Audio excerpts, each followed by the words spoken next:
Paramashivoham.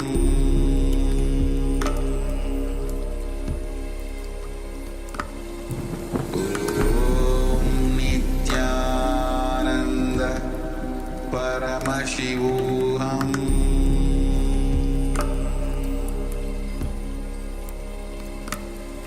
Om Nithyananda Paramashivoham.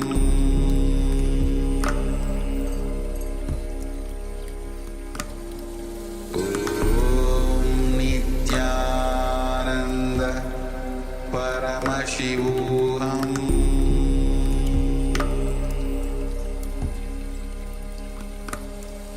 Om Nithyananda Paramashivoham.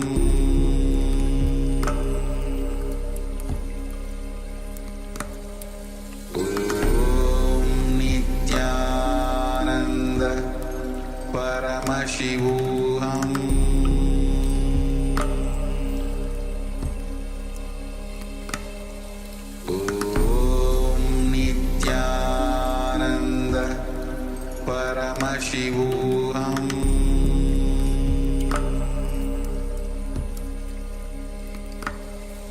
Om Nithyananda Paramashivoham.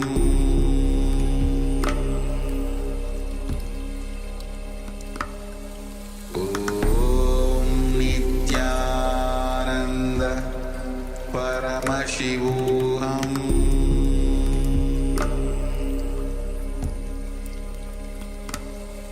Om Nithyananda Paramashivoham.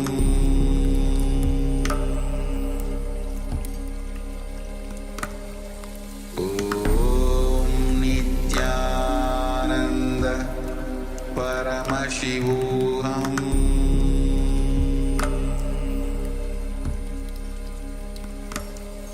Om Nithyananda Paramashivoham.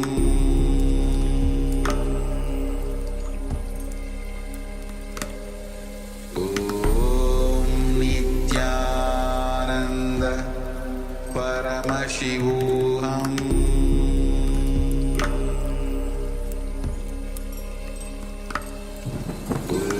Om Nithyananda Paramashivoham.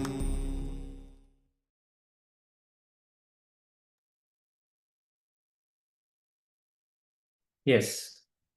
You can slowly relax. Can slowly relax from the manifestation. If you're chanting the Mahavakya, relax. Let's have a quick moment of sharing. Request all the participants to share what Paramashiva revealed to you. And requesting Taylor Albright to have your camera on so we can see you and we can communicate with you. We can assist you and guide you and support you.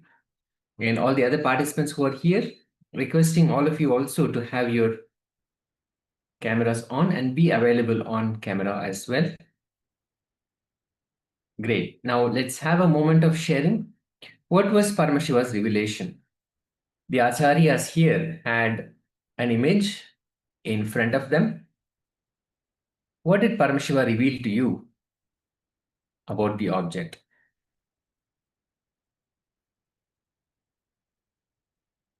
Let's have a quick moment of sharing. It's a powerful space to be in, to experience the power of clairvoyance, to see something from maybe miles.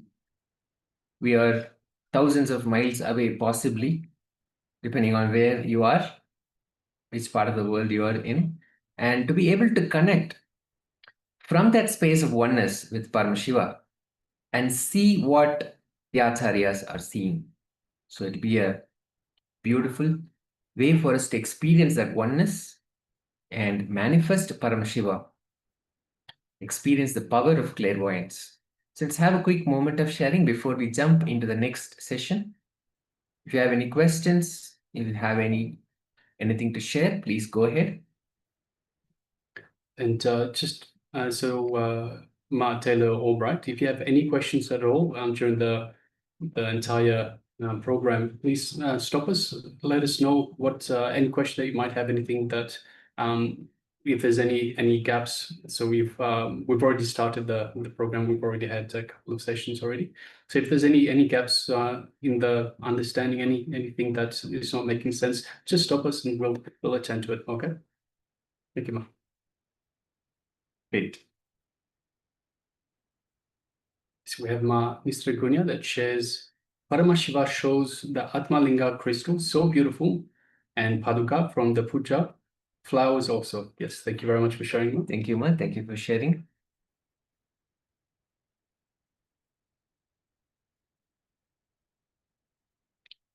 And Ma Taylor Albright is saying, I saw a lemon and a pink flower. Fantastic. Thank you for sharing. Thank you, Ma. Thank you so much for sharing.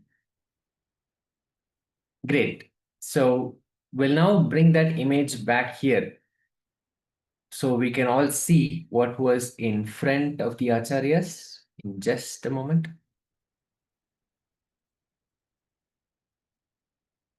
Yes. Yes. So this was the image.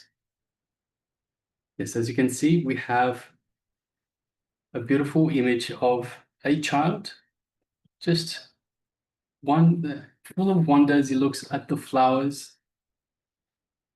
No, so it's a field of flowers, a child. It looks AI generated, but it's still a very beautiful, beautiful image. We can see the background is blurred out, but you can still make out some further plants, perhaps trees in the background. We can see the sunlight as well as it's reflecting off the flowers, reflecting off perhaps some clouds in the sky, reflecting off the child as well. So yes.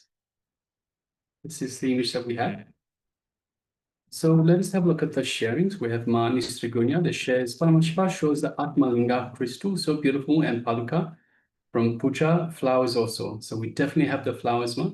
And we have just the Atmalinga crystal. We have a lot of bright light, which is of course Paramashiva manifests himself as a bright light. So yes, thank you very much for sharing, Ma. And Ma Taylor had shared lemon and a pink flower. Definitely there are pink flowers around here. And one thing for us to remember is when Paramashiva reveals something to us, it's not just the two-dimensional image that we see here.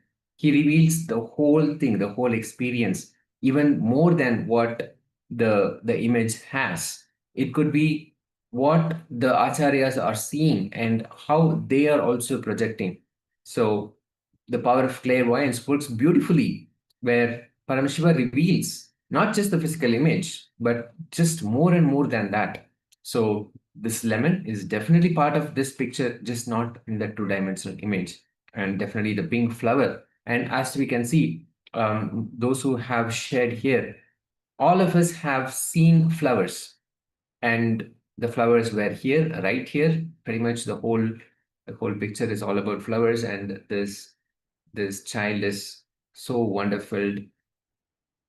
Yes, that's wonderful. It's fantastic. That's awesome.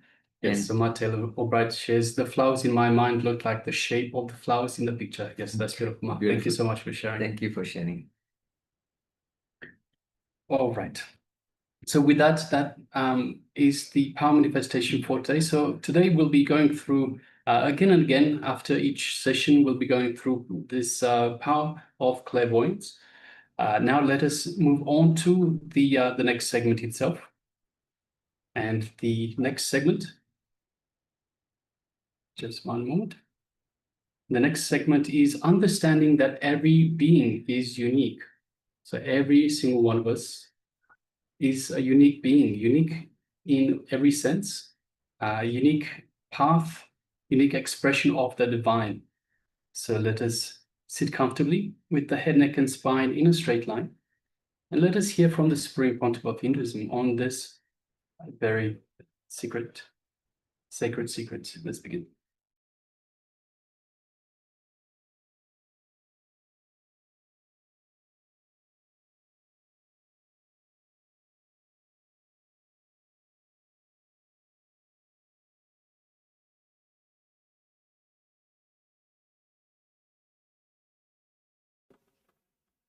And he says one more important thing, heat and cold.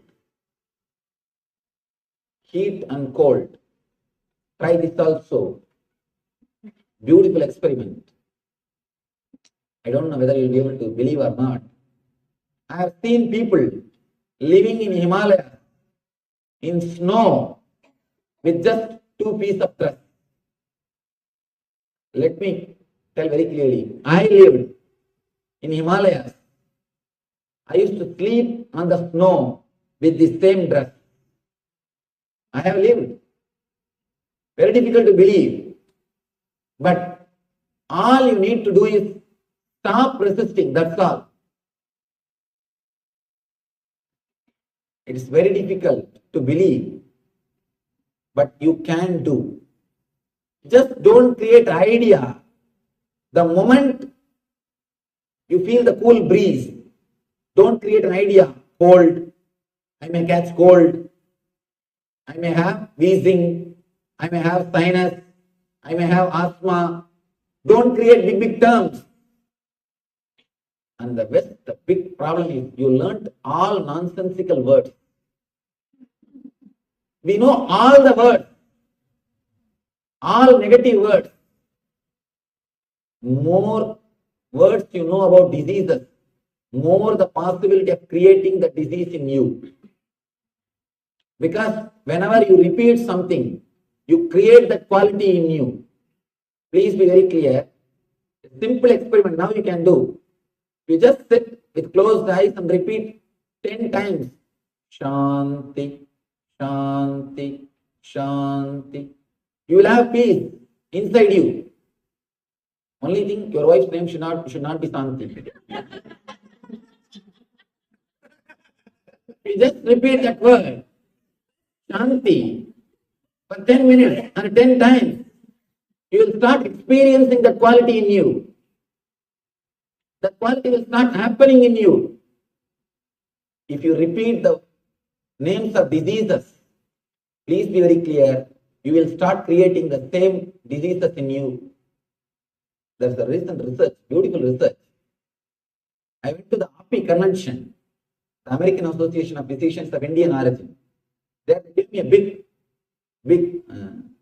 their research work, beautiful book. I read few researches. One research says, the medical college, they did this research, medical colleges. If a particular disease, if the lessons are going on about the particular disease, for example, knee pain, more than 40% of the students get that pain.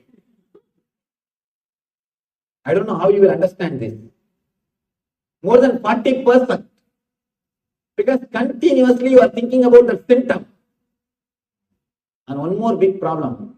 Whenever you hear any disease, any symptom, first thing you will do is you will compare with yourself. Do I have that? You will compare with yourself. You will see, do you have that symptom? Continuously, because they are meditating on that symptom, 40% of the students express the same symptoms in their life. If the lesson goes to the next disease, they express that symptoms. Whatever you think, you express. If you are continuously thinking the wrong things, your senses will be created in the same way. Only one thing you need to do, just work on the mind.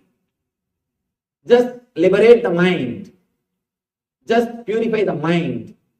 Your whole system will be purified. Your whole senses will be reconstructed. Krishna gives a beautiful technique also to work on the mind. To work on the mind. Krishna says one more thing. Honor and dishonor will also be the same. This is very difficult. Cold and heat can be the same. You can even accept that. But honor and dishonor, very difficult. and it's simply impossible. One word is enough to make us mad. One word, single word thrown on us is enough to make us mad. Because somebody asked me actually, Swamiji, why do we bother so much about others' opinion? You bother about others' opinion so much because you don't know about yourself. You know about yourself only through others' words, others' opinions. You understand about yourself only from others. If everybody says you are beautiful, you get that record, you get that certificate. If everybody says you are intelligent, you get that certificate. If everybody says you are great, you get that certificate. If everybody says you are very smart, you get that certificate. Collecting all these certificates, with those certificates you build your personality. In our Life Bliss program, the first session is about this. The first session, why we get depressed. Why again and again we fall into the low energy. Because the energy source for you is other certificates. You don't have self-respect. You respect yourself only based on others' opinions. If others' opinions about you is good, you think you are great. If others' opinions about you is not good, immediately you fall. Have you seen the kids playing? They will build castles with playing cards. Same way, you build castles with other certificates. Your personality is nothing but a castle built with other certificates. If one card is removed in the castle, what will happen to the castle? It just tumbles down. Same way, if a single person takes away his certificate, what happens to your personality? Just collapse. Again and again you fall into the depression. Please be very clear. Whenever you fall into the depression, either somebody would have taken their certificate or you are afraid that somebody may take away their certificate. That's all. Scan it. You will realize either somebody would have taken away their certificate or you are afraid that they may take away their certificate. We have no self-respect. Christ says, Jesus says, love thy neighbor as you love thyself. That is why so much of war. Because you don't love yourself. That is why so much of hatred. Jesus says, love thy neighbor as you love thyself. You don't love yourself. We don't have self-respect. We know about ourselves only based on others' opinions. We build our personality only by others' opinions. That is why we care so much for others' opinions. The first session of Life Bliss is this session. First thing I tell people is, if you want to live, learn how to live, how to stand on your own foot, how to be with yourself. As of now, our source of energy is others' opinions. If somebody comes and tells you, you are really great, you will try your best to say, no, I am not. But inside what happens? See very clearly. Inside, what happens? Inside the mind is telling, tell little more. But outside you feel very shy. But inside mind says, no, little more. Okay.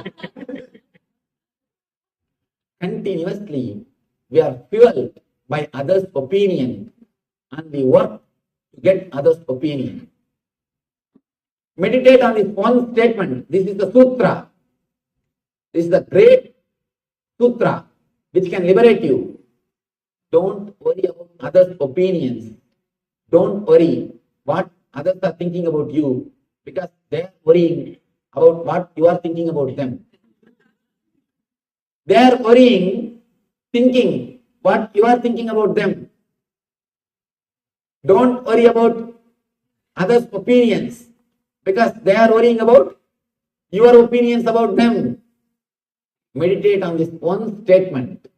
It will completely liberate you from this problem of honor and dishonor. You will be liberated from the honor and dishonor. Look into your life. Whomsoever is standing in your consciousness, about whoever's opinion you are worrying, all of them are bothered about your opinions. Be very clear. If you are bothered about somebody's opinion, directly or indirectly, he is also bothered about your opinion. It is just give and take game. It is just give and take game. Don't bother about anybody's opinion, because they are bothering about your opinions.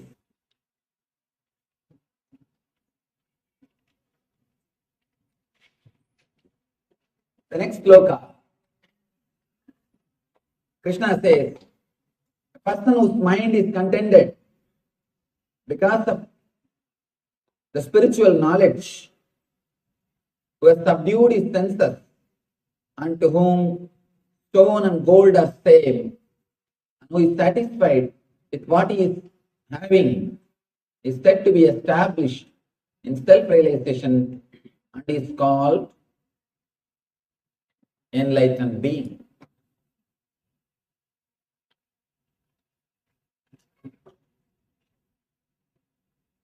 First, we should understand why Krishna is speaking all these qualities of the Master.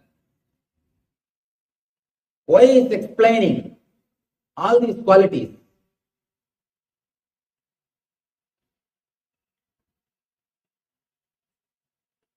These qualities are techniques. If you practice them, you will reach the same state. The other day I was telling, enlightened man's words are mantras, and his life is tantra, technique, and his form is yantra, to be meditated upon. His actions, if it is replicated in your life, it will create the same quality of consciousness in your being.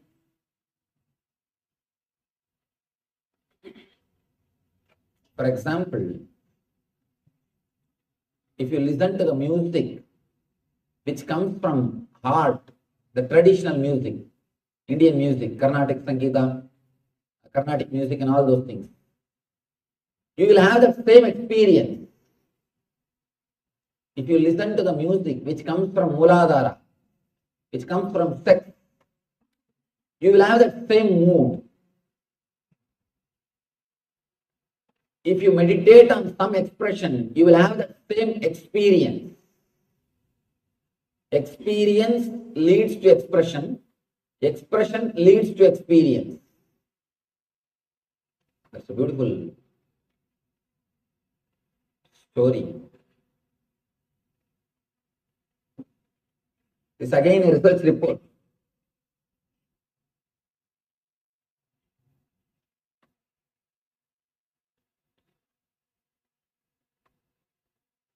Now it has become very popular. Art therapy. You have heard about it? I don't know whether you heard about it or not. Art therapy. All these mad people are asked to paint. They are given canvas cloth and the paint. And you know how they will paint. Because there are a lot of mad people who are painting.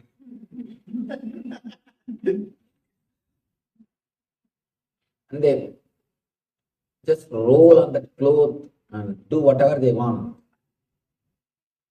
But some surprising thing, If they are every day asked to paint, within 6 months they come out of the madness. Because the catharsis happens. They throw everything out. When catharsis happens, naturally they get healed. And the next step is beautiful thing.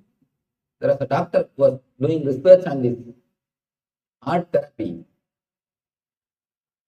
He says people who became mad because of money, they all paint and draw in the same way. People who became mad because of women, they all paint and draw in a very same way. People who became mad because of name and fame, they all paint in the same way.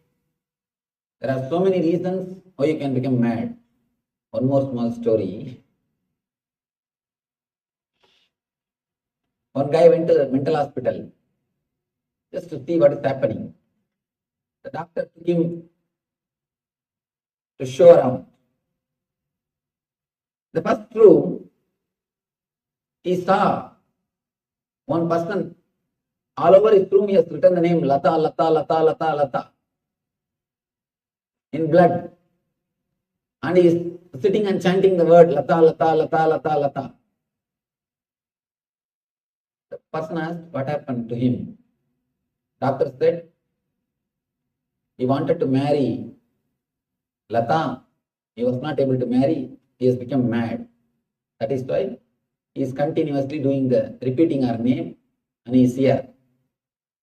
He goes around, he shows different kind of people. One person is just swimming on the floor. Another one is hanging in the ceiling. Another one is walking just with his hands. He sees all kinds of people.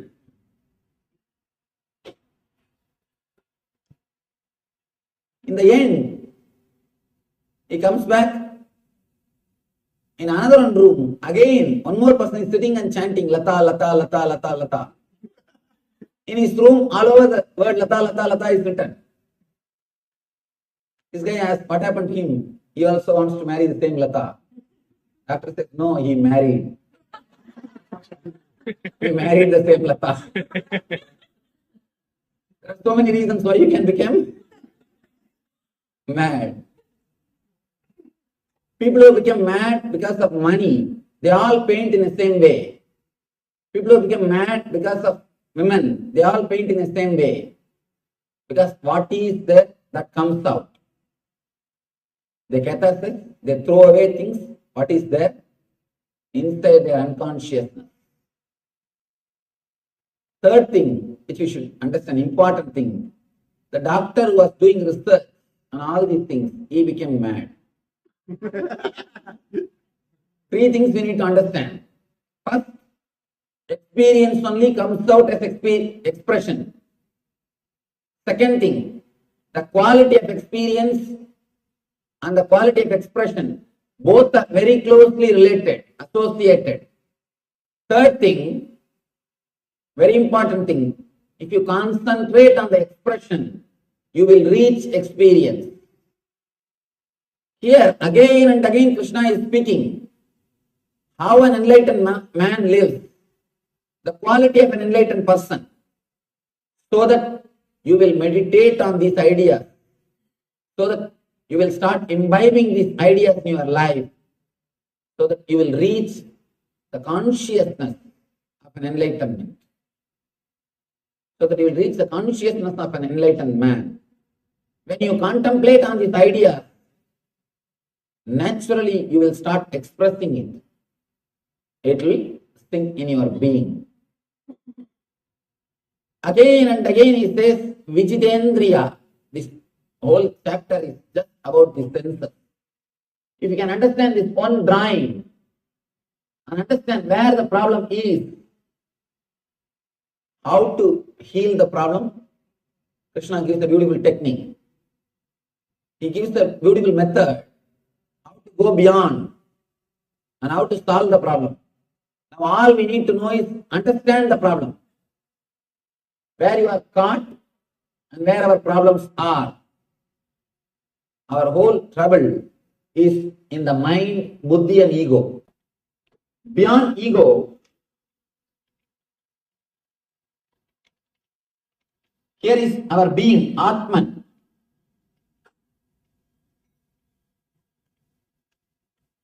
Just the presence of the Atman or the light of the Atman only radiates and makes your ego work.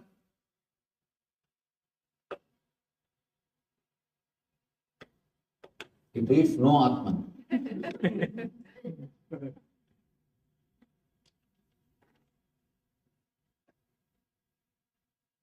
Just by the presence of the Atman, the ego works.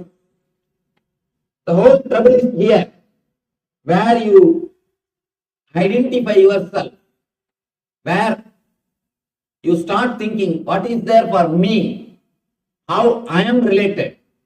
How I am going to gain from this? How I am going to lose? Here is where the whole trouble starts.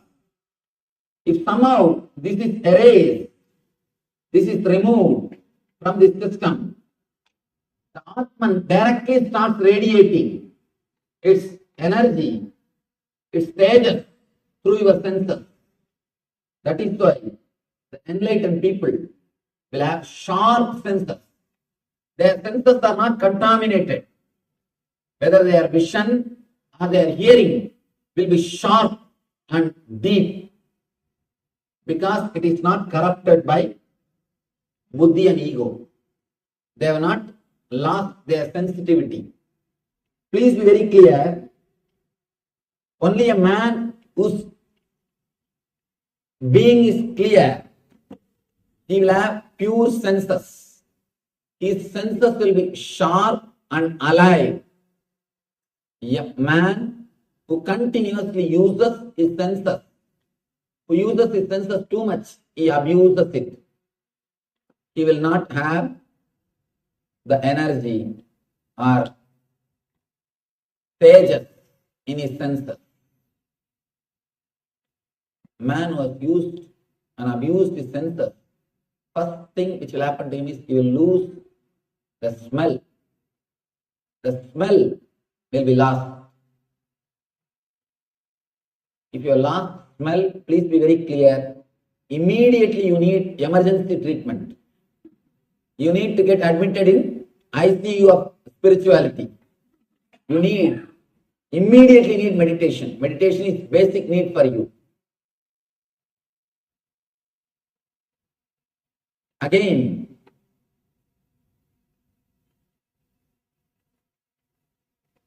Krishna comes out in the next sloka. Suhrun mitra yudasinam adayastat veshtya bandhushu sadhushva vichapaveshu samabuddhir visishyate.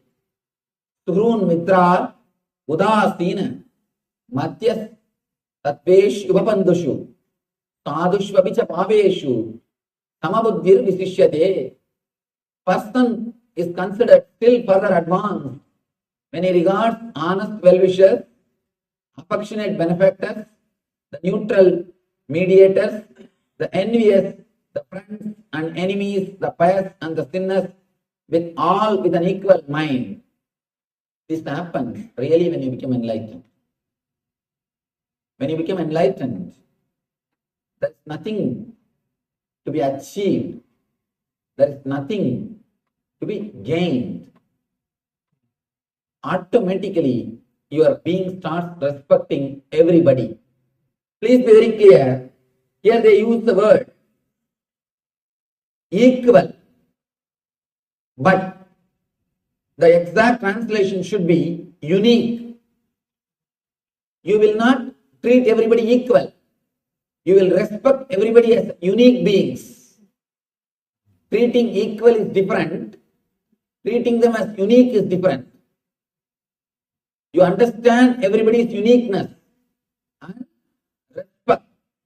Treating everybody equal is different. Sometimes when we say the word treat everybody equally, we start disrespecting everybody. We think that is the way I do. Let me disrespect everybody. Instead of raising others, we come down.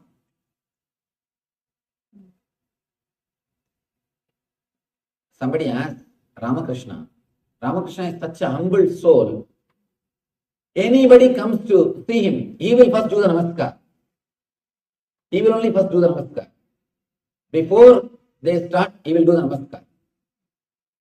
They ask, why do you do namaskar? One egoistic guy, one egoistic pandit, education and ego, and especially spiritual education. Man who has read all the scriptures and not become enlightened, he will be the being, or I can say, he is the person who is already in hell. He is already in hell because he will have so much of ego. He knows the tricks of the trade. He knows the tricks of the trade, but he doesn't have investment or capital to do the business. He knows the tricks of the trade, but he doesn't have capital to do the business or courage to do the business. He will be a difficult person. One Pandit came to meet him. Like this, one Pandit who is well read, but who is not enlightened. He comes to see him. He bows down. Ramakrishna, as usual, he pays his respect. The Pandit says, after all, he is younger than me. He can do namaskar. He can bow down to me. His ego. And Ramakrishna says, by doing namaskar, I try to bring him to my level. But accepting it in an egoistic way, he tries to bring me to his level. The Pandit is trying to bring Ramakrishna to his level. Ramakrishna is trying to bring him to his level. So be very clear. When we treat equally, we may bring people to our level. Let us not do that. Treat everybody uniquely. Understand, every being is unique. There is no equality. Here we need to understand, every being is unique. When you understand every being is unique, you will start respecting every being. You will understand every being has its own unique place. We are all not same. We are all unique. God is the artist. That is why He carved each one of us. He painted each one of us. He is not engineer. If he is an engineer, he would have just ordered 10,000 piece Mr. India, 1 million Miss Universe, 1 million Miss Universe he would have produced. All of us will be looking same. He is not an engineer to do mass production. He is the artist. He paints every one of us. He carves every one of us. That is why we are all so unique. All of us are so unique because God is a painter. When you understand each one of us are unique, everybody is unique, you will start respecting every being. One more important thing you need to understand. Even your enemy is needed for your life. You would have learned thousands of things from your enemy. Without enemy, you wouldn't have achieved what you have achieved. Even enemy contributes to your life. Please be very clear. When you are in depression, if you remember the enemy, you will come out. And you will start the fight again. Even your enemy contributes to your life. You don't know what all the ways people to contribute to your life. There was a great sannyasi, very famous sannyasi, and highly respected all over the world. Suddenly one day, his close disciple somehow finds an important secret about him. In his room, he has got his ex-wife's photograph. Ex-wife's photograph. This guy somehow sees that and he asks, Master, I thought you are such a great person. I never expected this from you. Why? Why still you are having a photograph in your room? He says, whenever I wanted to leave the sannyas, I just see her photograph.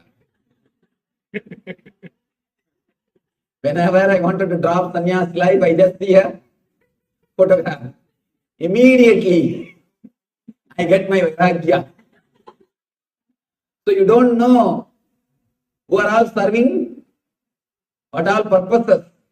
So be very clear, even your enemy may be playing a role in your being, in your personality, in your growth. You can't say somebody is needed in your life and somebody is not necessary. So just like your friends, your enemy also will be maybe playing a role. When you understand each and every being is unique, you will see everybody with the same mind or in the same way. One more word here, Krishna says, the pious and the sinners. Please be very clear, there is no such thing as sin except calling human beings as sinner. There is no other sin on the planet Earth. There is no such thing as sin. Let me tell you a small story. One monk, sannyas, he was sitting in a forest and meditating. He had a small ashram hut. One night, one man came to the hut and begged, Swami, can you give me little food? Can you allow me to stay here till tomorrow morning? He said, why not? Please come. He gave food and shelter. Next day morning, the man is about to leave. Swami asked, who are you? This guy said, I am a thief. Just yesterday night, I robbed the palace. I tried to escape from the police. I came here and you gave me food and shelter. I thank you. He went away. Immediately, this monk started weeping. Oh God, how big sin I committed. I gave food and shelter for a thief. He started weeping. Please, oh God, save me from this sin. In few minutes, he heard booming voice from the heaven. That voice is also weeping, crying. Monk asked, oh God, why are you weeping? God says, you gave food and shelter for him. One day you are weeping. You committed a sin. I give food and shelter for him 365 days. Where will I go and wash? Where will I go and wash my sins? Be very clear. God accepts everybody as we are. The idea of sin and merit is created by the people who created the society. People who created the society. Immediately next question will rise. Then can we do whatever we want, Swamiji? Man who understands will never disturb others. Man who understands the spiritual science will never disturb others.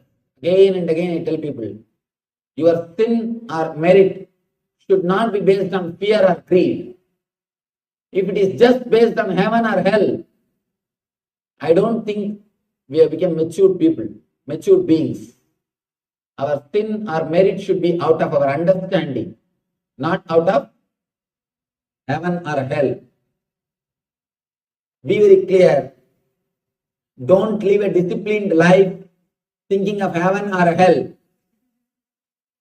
Let the discipline happen to you as an understanding. As an understanding.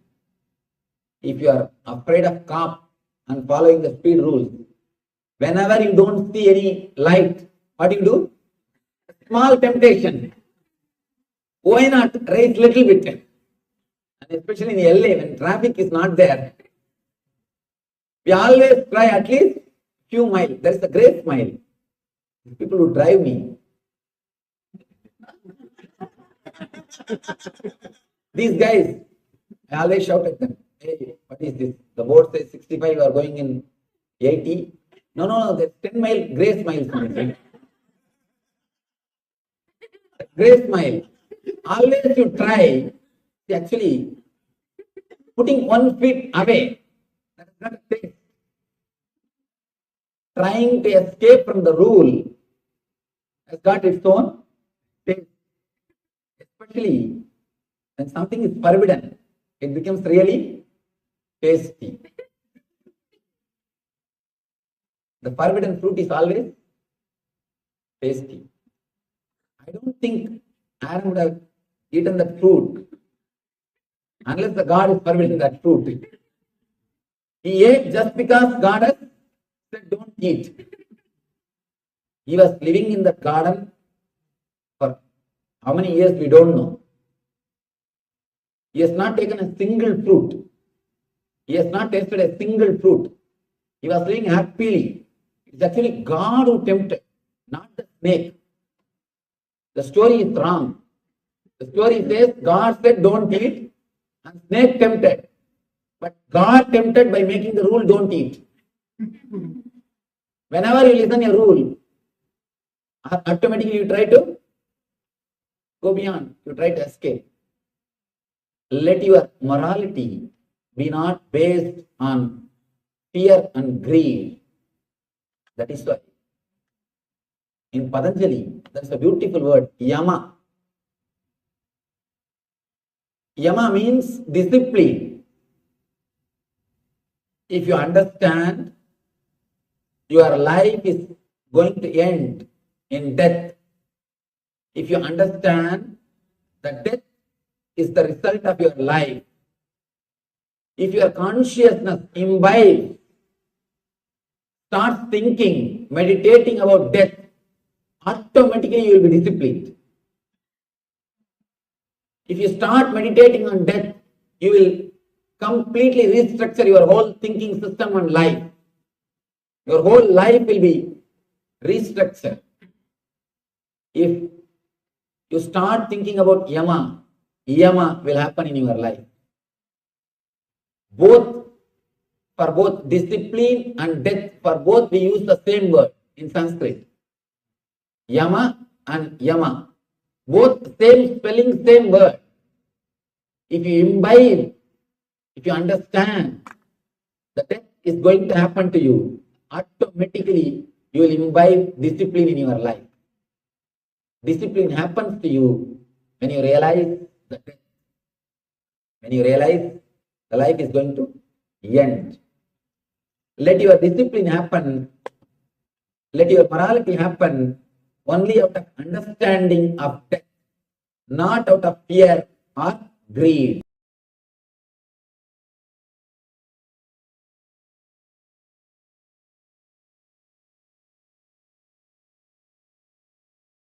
Established since 2002 in the United States of America, the United Ancient Nations is an intergovernmental organization currently made up of 160+ members and indigenous nations. The UAN and its work are guided by the purposes and principles contained in its founding charter. The UAN is a manifestation of the profound connection amongst indigenous peoples across the world, including African, Andean, American, European, Caribbean, Oceanic, and Asian regions, rooted in shared wisdom, sustainable practices, and deep reverence for the earth. The United Ancient Nations serves as an international cultural and diplomatic organization focused on uniting indigenous cultures globally. Our governance structure is council-based without territorial claims, led by a collective leadership through our General Secretariat. As a non-state entity with UN-style advocacy, we focus on several key areas: cultural and digital heritage preservation, indigenous diplomacy, revival of indigenous knowledge systems to solve humanity's problems. Yes, welcome back. Wonderful revelations there from the Supreme Court of Hinduism. Understanding that everyone and everything, every being is unique. So if you have any questions in terms of what we have covered so far, please do let us know. Meanwhile, let us move on to the internalization exercise for this very topic, understanding that each being is unique. Yes, we'll start with the sloka, the verse given by Bhagavan Sri Krishna, and we'll do the meditation technique also to go beyond the mind and awaken our senses. Suchau deshe pratistapya stiram asanam atmanah natyu uchritam nati nicham sajalinita kusottaram. The translation of this verse says, to practice yoga, one should go to a secluded place and should lay kasha grass on the ground and then cover it with a deer skin and a soft cloth. The seat should neither be too high nor too low and should be situated in a sacred place.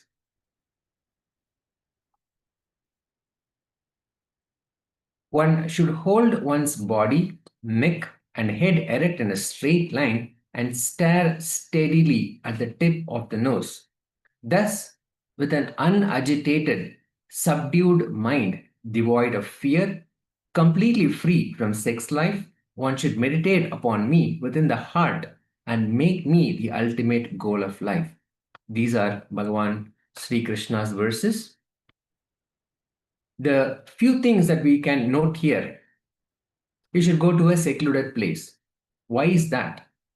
Whatever we say in the house, the phone may ring, the cell phone may ring, somebody may knock on the door, maybe an ad agency will call, or some vendor on the street may call. The secluded place is to really just move away from all these disturbances. The kusha, which is the kind of grass, deer skin, all those things are like insulation, so that when we sit in meditation, so much energy is created by us, and that will not be taken away by the earth below us. But now we don't have to bother about all of that. Since we usually sit in a chair a little raised from the ground, so the seat should just neither be too high nor too low, just should be comfortable. So that's all. Here, Bhagavan Sri Krishna updates the technique that he gave before. He gives us 3 instructions. The step 1, the head, the backbone, and the neck should be in a straight line. We will start meditating in the energy. Just have the head, backbone, and the neck in a straight line. That's step 1. Step 2, fix your eyes on the tip of the nose. If you look at the tip of the nose, naturally, your awareness will settle down on the third eye. The third eye meaning the region between the eyebrows. Your concentration will settle on the Agnya Chakra, which is the brow energy center. Sitting with our head, neck, and spine in a straight line. Sitting on a chair which is neither too high nor too low. Just fix your eyes on the tip of the nose. When we do that, our awareness will settle down on the third eye. The concentration will settle on the Agnya Chakra.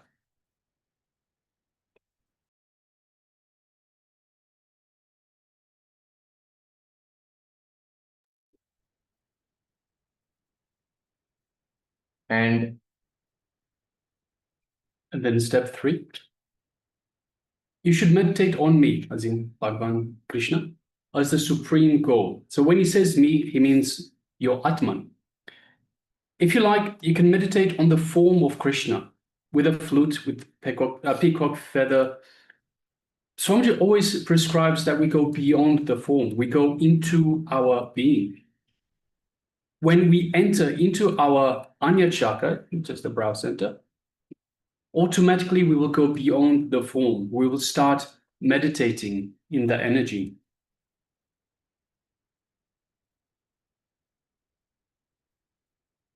So now we will enter into this meditation. Starting with step 1, please sit straight, close your eyes, and keep your head, neck, and backbone, your spine, all 3 in a straight line.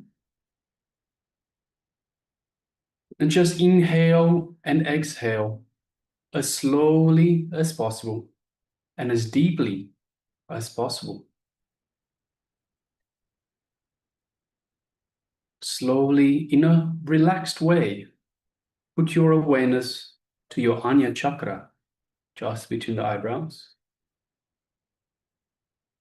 Just concentrate between the two eyebrows. Put your full awareness between the two eyebrows.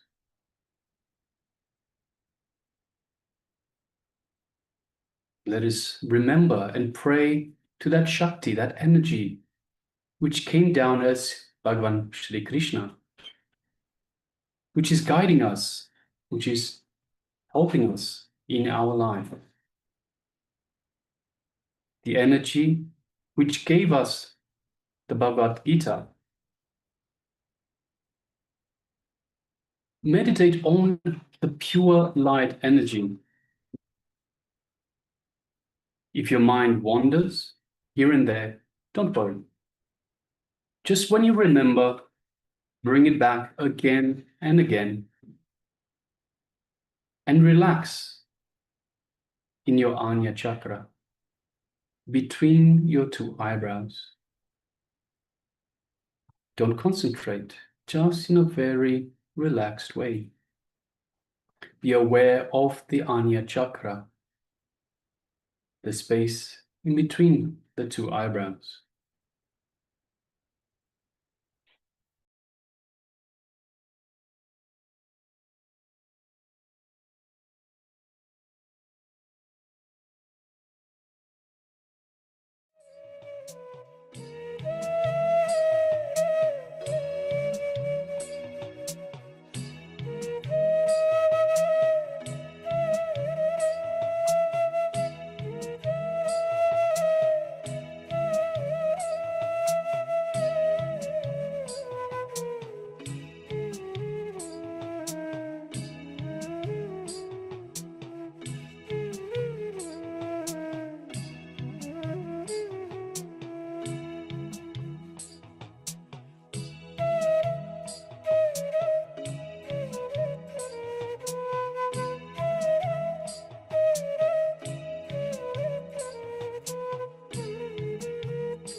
Now, let us move to the second step.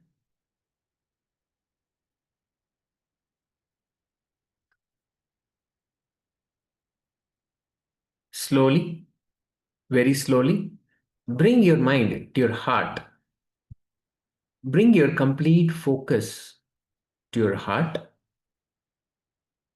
If you feel like it, if you want, you can even touch your heart center just by the hand and feel.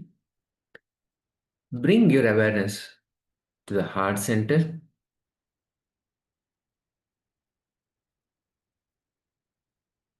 Remember the heart center. Forget all other parts of your body.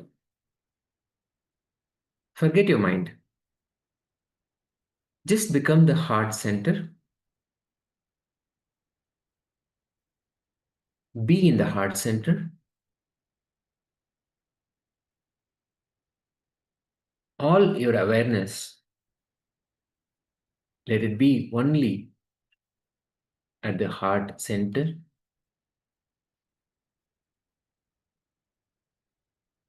Inhale and exhale as slowly as possible, bringing your awareness again and again to your heart, the heart center.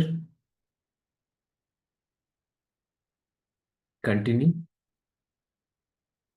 bringing your awareness, remembering only the heart center.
Slowly, very slowly, you can relax. Oh. Shanti, Shanti, Shanti.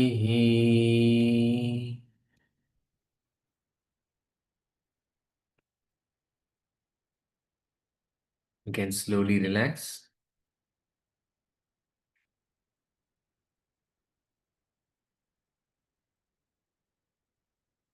You can open your eyes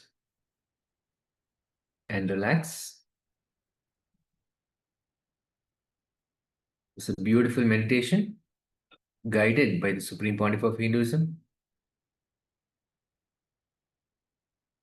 From this space of oneness, let us now enter into the next power manifestation session.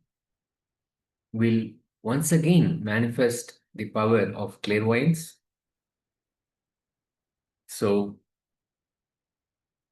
let's sit yet again comfortably, with our head, neck, and spine in a straight line as much as possible. Sit comfortably. Inhale and exhale slowly and deeply. We'll be manifesting the power of clairvoyance.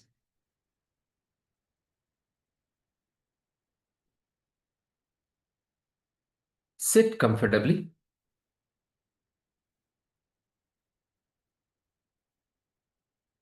Visualize the Supreme Pontiff of Hinduism in your inner space, invoking his presence in your inner space, connecting with him deeply.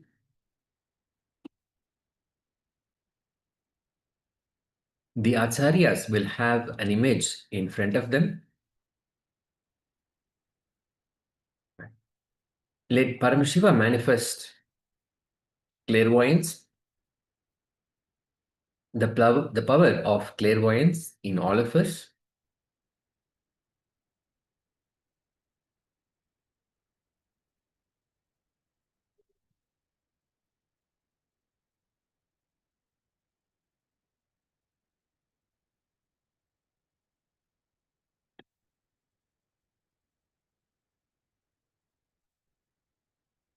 Let's chant the Mahavakya intensely. When we chant the Mahavakya, we come back to that space of oneness. So let us chant intensely. Om Nithyananda Paramashivoham. Om Nithyananda Paramashivoham. Om Nithyananda Paramashivoham. Holding the intention to manifest Paramashiva, manifest the power of clairvoyance in all of us. Continue to chant the Mahavakya intensely. The acharyas have the image in front of them now. Let us start.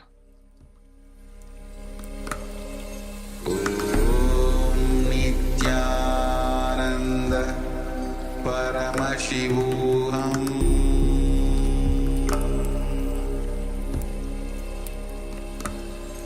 Om Nithyananda Paramashivoham.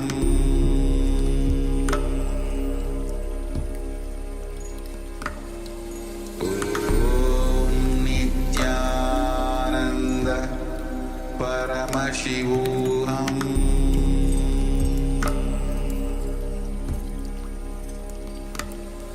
Om Nithyananda Paramashivoham.